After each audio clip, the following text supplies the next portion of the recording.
निजीकरण बंद करो, कृषि का निजीकरण बंद करो, कृषि का निजीकरण बंद करो, काला कानून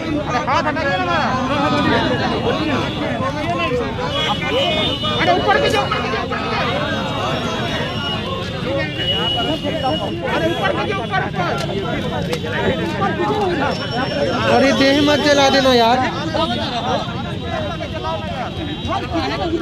कृषि कानून, काला कानून के विरोध में आज आप लोगों ने जो बिल था उसको जलाया है यहाँ गोलंबर के पास। क्या अभिप्राय है और क्या है इसमें जिसकी वजह से आपको लग रहा है कि ये किसानों के लिए काला कानून बन गया है? देखिए, मूल बात है एपीएमसी की बात जो कर रहे हैं लोग, वो तो बिहार में 15 साल पहले ख़त्म हो गया, उसका कोई मुद्दा नहीं है।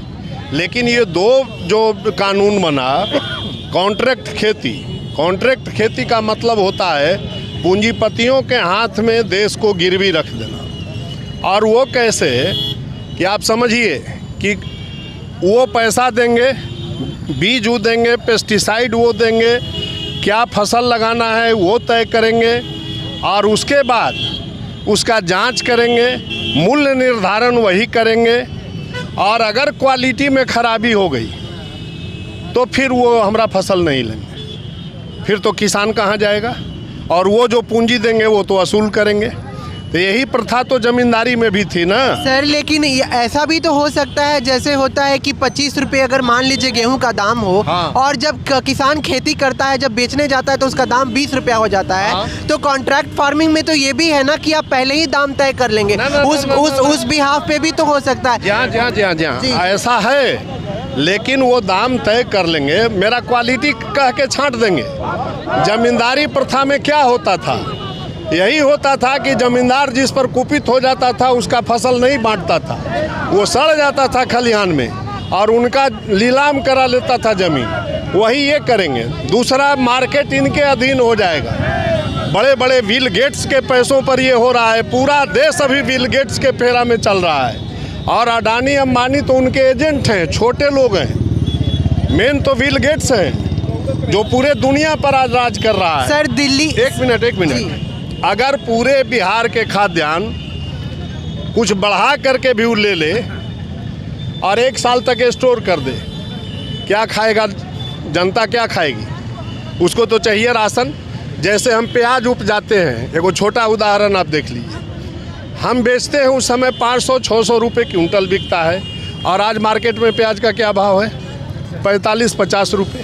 तो ये पूंजीपति लोग लेकर स्टोर कर देते हैं और जब अभाव खटकता है तो दाम बढ़ा देते हैं। सर लेकिन वही हाल तो होगा जी बिल्कुल सर। लेकिन एक बात बताइए, किसान बिल को लेकर के जो भी प्रोटेस्ट हो रहा है उसमें सबसे बड़ा सवाल ये उठ रहा है कि बिहार के किसानों के हित के बारे में बातें हो रही हैं, लेकिन बिहार के किसान ही गायब है, यूपी के किसान ही गायब हैं। जो दिल्ली में इतना बड़ा प्रदर्शन हो रहा है उसमें तमिलनाडु तक के किसान पहुँच गए, महाराष्ट्र के किसान पहुँच गए, बिहार यूपी के किसान कहाँ हैं सर? हाँ, बता रहे हैं। इसलिए कि बिहार के किसानों को ये समझ में नहीं आ रहा है कि मेरे खिलाफ क्या साजिश हो रहा है।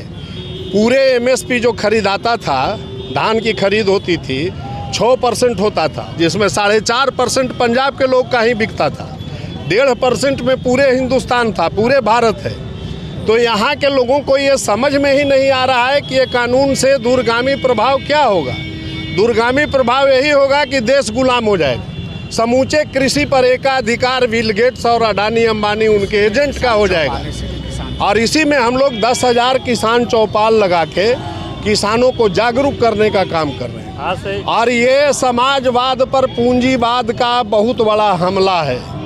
ये देश कभी पूंजीवाद को एक्सेप्ट नहीं कर सकता है।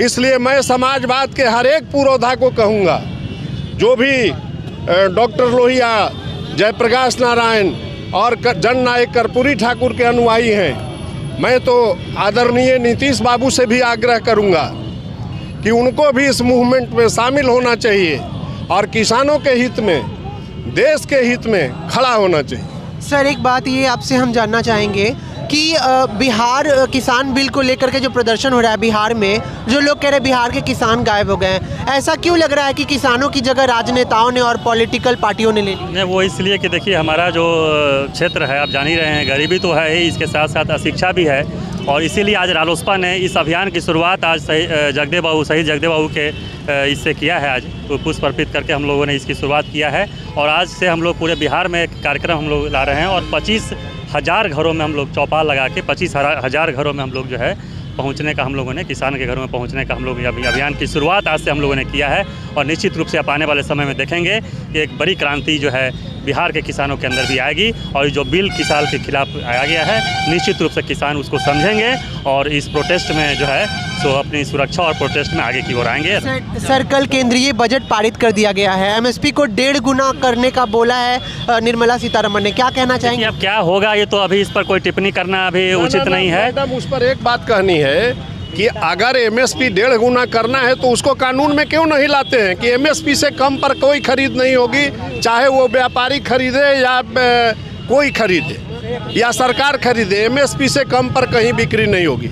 एक रोकने का कानून सुनिए रोकने का एक कानून था 7EC जिसमें था कि स्टोरेज एक लिमिट इतना से ज़्यादा नहीं कर सकते हैं, आपने उसको समाप्त कर दिया।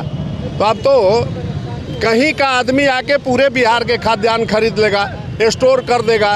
उनके लिए 10-20 अरब का कोई माने नहीं है। बिल गेट्स के लिए क्या है, जो पूरे देश को, एक देश नहीं पूरे दुनिया को कर्जा दे रहा है और सब खरीद के अपने अनुसार मार्केट बनावेगा, उसको कौन रोक सकेगा? मोदी जी रोक सकेंगे? मोदी जी भी उसके कृपा पर चल रहे हैं। तो आपने देखा कि यहाँ पर जो लोग थे, जो पार्टी के लोग जिन्होंने साफ तौर पे कृषि बिल को लेकर के जो यहाँ पे उसको आग से जलाया है और उस बिल का खंडन किया है, हमने आपको लगातार इन सारी चीज़ों के बारे में जानकारी प्रदान करते आ रहे हैं कि किसानों को लेकर के पिछले जून 2020 में एक अध्यादेश पारित हुआ था, किसान बिल अध्यादेश, जिसको बाद में सांसद ने पारित कराने के बाद वो बिल बना और जब से ये बिल आया है तब से लगातार किसान लोग इसके प्रोटेस्ट में खड़े हैं और इसके विरोध में खड़े हैं। चाहे वो 25 सितंबर की रैली हो, चाहे वो लगातार किसानों का जो अलग अलग बिहार के ज़िलों से जो किसान आकर के डाक बंगला चौराहा पर प्रोटेस्ट किए थे वो हो, हर बार कहीं ना कहीं एक बहुत बड़ा सवाल ये उठता है कि अगर सत्ताधारियों के तरफ से ये प्रोटेस्ट होता है, अगर सरकार के लिए ये प्रोटेस्ट होता है तो ना तो कानून कुछ कहती है, ना ही पुलिस प्रशासन कुछ कहती है। लेकिन अगर कॉलेज के स्टूडेंट, अगर किसान लोग, अगर आम आवाम इस प्रोटेस्ट में शामिल होकर के सरकार के विरुद्ध आवाज़ उठाती है तो लगातार पुलिस प्रशासन और कानून उनके लिए खड़ा हो जाता है। कभी लाठी चार्ज करते हैं तो कभी डंडा चार्ज करते हैं। आपको ये पूरी रिपोर्ट कैसी लगी हमें ज़रूर कमेंट करके बताइएगा। सामाजिक राजनीतिक गतिविधियों की खबरों के लिए बने रहे डेमोक्रेटिक चरखा के साथ। मैं अनुप्रिया जया के साथ, आदाब। लाइक शेयर कमेंट करें इस वीडियो पे और सब्सक्राइब कीजिए डेमोक्रेटिक चरखा को।